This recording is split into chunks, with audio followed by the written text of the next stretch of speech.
मैले चाहिँ भर्खरै स्टार्ट गरेँ हो, अलिकति तलबाट मात्र आएको छु र यो पोइन्टसम्म ट्रेल चाहिँ नाइस छ है। मिठो भर्याङ भने हो, अरू त सबै नाइस छ। बाटो चाहिँ यहाँ तल म हिँडेको लगभग 100 मिटर मात्र भइहाल्छ म त। बाटो त यहाँसम्म त सबै राम्रो रहेछ, भर्याङ बनाएको। माथि चाहिँ कस्तो छ त्यो चाहिँ गएर हेर्नुपर्छ। बाँकी पिसफुल। म उता चाहिँ 12 बजिसकेको थिएँ, त्यही भएर खासै मान्छेहरू चाहिँ भेटाएन मैले। पिसफुल।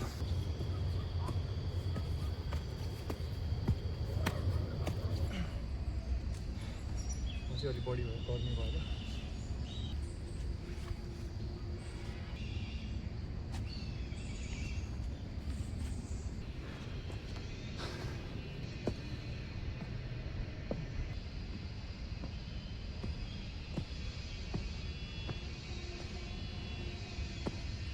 पसिना गर्मीले हो थाकेर अन्त पनि।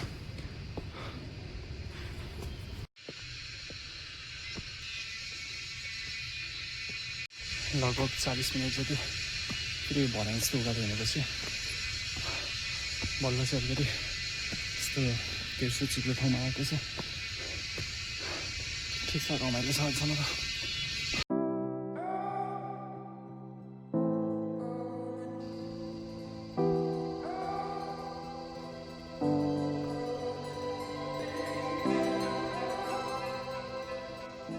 अब मैले पुरै हाइड्रेसन ब्रेक म हिँडेको 1 घन्टा जति भयो। अहिलेसम्म त बाटो सजिलो छ, सबै सजिलो छ। सिडी पुरै 2 ठाउँ चाहिँ इन्ट्री गर्नुपर्ने रहेछ।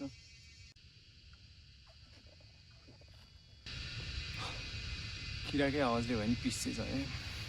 बाटो चाहिँ कम्प्लिट यस्तै नै छ अहिलेसम्म चाहिँ, भर्याङ।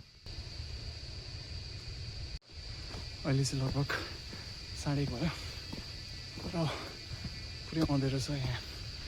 क्यामेरामा उज्यालो देखे पनि बस बाहिर पानी परिरहेको जस्तो छ।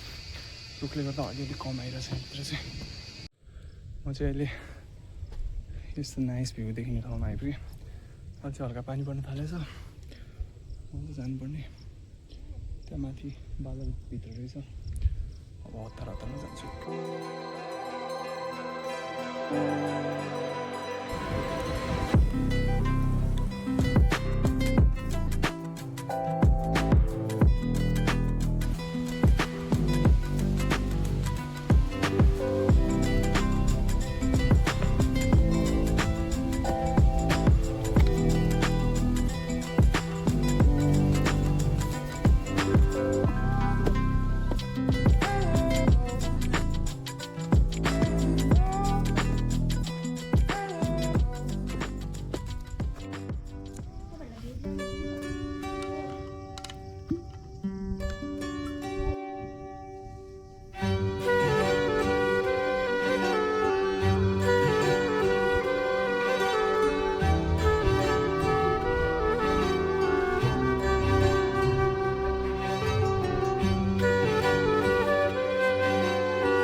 देखिरहेछ यस्तो छ ठाउँ, यस्तो छ क्या। तर दामी खाइसिने ताल देखाउनु न तपाईँलाई।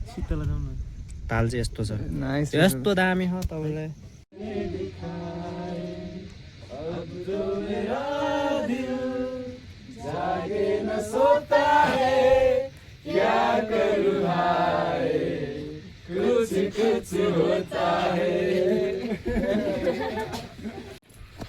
म चाहिँ लगभग 3 बज्न लाग्यो, 10 मिनट लागेछ। अनि चाहिँ अब फर्केको। माथिबाट भ्यू चाहिँ दामी, मौसम क्लियर भएको बेला। अनि अब त नाइस। म चाहिँ उहाँ तलकै पार्टलाई चाहिँ मेन त्यही भ्यू पोइन्ट होला भनेर सोचेर एकछिन त्यहीँ बसेको थिएँ। पछि त्यहाँ माथि आउने नि रहेछ। माथिबाट त भ्यू त बेस्ट। टावर त नचढे नि हुनेछ खासै केही फरक पर्दैन उतापट्टिको साइडबाट चाहिँ मलाई देखिने रहेछ फर्किन त धेरै टाइम लाग्दैन ओह्रालो बाटो त एकैछिनमा रेगुलरकै भइहाल्यो एकछिन बिच बाटोमा गएर म खाजा खान्छु अनि देन सिधै तल आउनु चाहिँ मलाई लगभग 2.5 घन्टा जति लाग्यो किनभने म बिस्तारै हिँड्दै थिएँ